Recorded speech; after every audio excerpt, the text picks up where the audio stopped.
Lutherans were a bit later in forming a national denomination than some of the other denominations. The Presbyterian Church in the United States of America began in 1789, the Methodist Episcopal Church in 1784, and the Protestant Episcopal Church in the United States of America in 1785. In contrast, the first national Lutheran church body in the United States was the Evangelical Lutheran General Synod of the United States of North America, formed in 1820.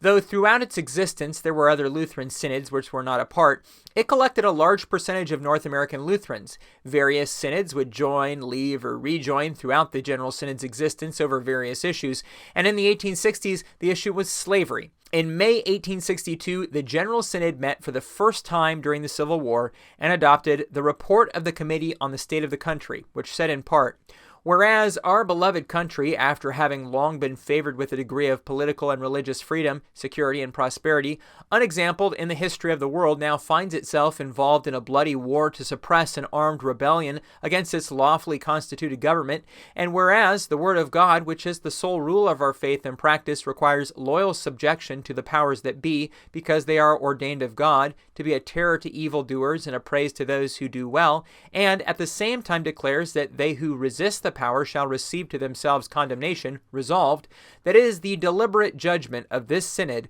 that the rebellion against the constitutional government of this land is most wicked in its inception, unjustifiable in its cause, unnatural in its character, inhuman in its prosecution, oppressive in its aims, and destructive in its results to the highest interests of morality and religion. Resolved, that in the suppression of this rebellion and in the maintenance of the Constitution and the Union by the sword, we recognize an unavoidable necessity and a sacred duty which the government owes to the nation and to the world."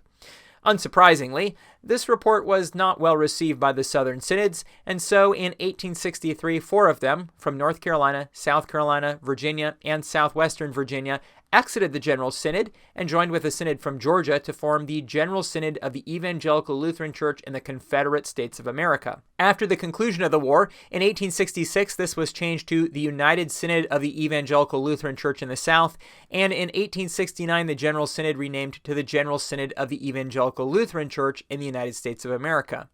In 1918, the Southern Lutheran Church body merged back with the General Synod and another denomination called the General Council of the Evangelical Lutheran Church in North America to form the United Lutheran Church in America. 44 years later, in 1962, the ULCA merged with 3 other denominations to form the Lutheran Church in America, and 26 years after that, in 1988, the LCA merged with the American Lutheran Church and the Association of Evangelical Lutheran Churches to form today's Evangelical Lutheran Church in America. The ELCA then holds many of the congregations formerly in the Evangelical Lutheran Church in the Confederate States of America. However, since 1988, some denominations have formed from churches leaving the ELCA, notably Lutheran Congregations in Mission for Christ and the North American Lutheran Church. Some of the formerly Confederate-aligned congregations may be in these denominations as well.